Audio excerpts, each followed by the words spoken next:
Weekend എപ്പിസോഡിന്റെ promo വന്നപ്പോഴേ തോന്നിയായിരുന്നു ഈ നെവിൻ ഷാനവാസ് വിഷയം മിക്കവാറും അവിടെ ചർച്ചയാക്കാൻ സാധ്യതയില്ലെന്ന്. പ്രത്യേകിച്ച് മോഹൻലാലിന് ദാദാ സാഹിബ് ഫാൽക്കെ പുരസ്കാരം കിട്ടിയ ഈ ഒരു അവസരത്തിൽ ഇങ്ങനത്തെ ഭയങ്കര മോശം പരിപാടികളൊക്കെ അവിടെ ഡിസ്കസ് ചെയ്യുന്നത് പുള്ളിക്ക് തന്നെ ഒരു അപമാനമാണ്. അത് വളരെ എംബാരസിംഗ് ആയിട്ട് മോഹൻലാലിന് തന്നെ തോന്നുമായിരിക്കും. കാരണം എല്ലാ ആഴ്ചയും വന്നിട്ട് ഇങ്ങനത്തെ ഓരോ കാര്യങ്ങളാണ് ചർച്ചയാക്കുന്നത്.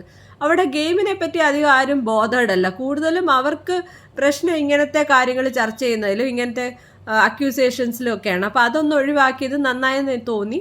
പക്ഷേ കൂടുതലായിട്ട് നെവിനെ സപ്പോർട്ട് ചെയ്യുന്ന രീതിയിലാണ് എനിക്ക് തോന്നിയത്. നെവിൻ ഒരുപാട് അവിടെ മുഖം വീർപ്പിച്ചിരുന്ന് കുറച്ച് ഹിൻസ് ഒക്കെ കൊടുത്തെങ്കിലും മോഹൻലാൽ അത് ഇങ്ങനത്തെ ചലഞ്ചസ് നമുക്ക് വരും ലൈഫിൽ. എനിക്ക് തന്നെ ഒരുപാട് ചലഞ്ചസ് വന്നിട്ടുണ്ട്. പക്ഷെ ഞാൻ അതൊക്കെ ഒഴിവാക്കിയിട്ട് ഞാൻ ഇവിടെ നിൽക്കുന്നില്ല എന്നുള്ള രീതിയിൽ നെവിനെ കുറച്ചൊന്ന് മോട്ടിവേറ്റ് ചെയ്യുന്ന രീതിയിലാണ് സംസാരിച്ചത്.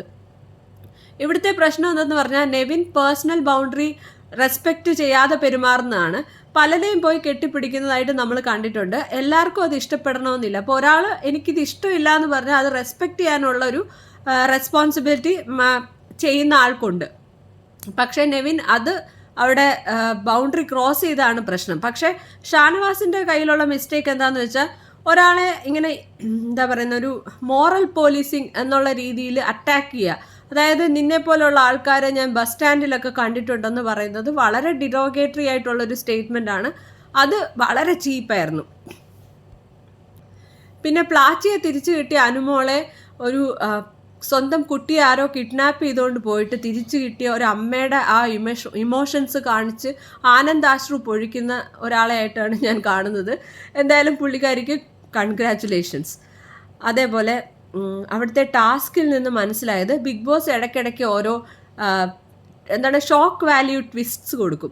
അതായത് വൈൽഡ് കാർഡ്സിന് ഈ ഉള്ള കണ്ടസ്റ്റൻസിൽ നിന്ന് 2 പേർക്കുള്ള പ്രിവിലേജ് എടുത്ത് മാറ്റാൻ, അതായത് നോമിനേഷൻ പ്രിവിലേജും പിന്നെ ക്യാപ്റ്റൻസി ടാസ്ക് പ്രിവിലേജും എടുത്ത് മാറ്റാനുള്ള അധികാരം കൊടുത്തു. എന്നിട്ട് ബിഗ് ബോസിന് തോന്നി ഇതിങ്ങനെ പോയാൽ ശരിയാവത്തില്ല, ഇനി ഒന്ന് മാറ്റി പിടിക്കാം എന്ന് തോന്നിയപ്പോൾ വേറൊരു ടാസ്ക് കൊടുത്തിട്ട് അത് 2 തിരിച്ചു കൊടുക്കുകയും ചെയ്തു.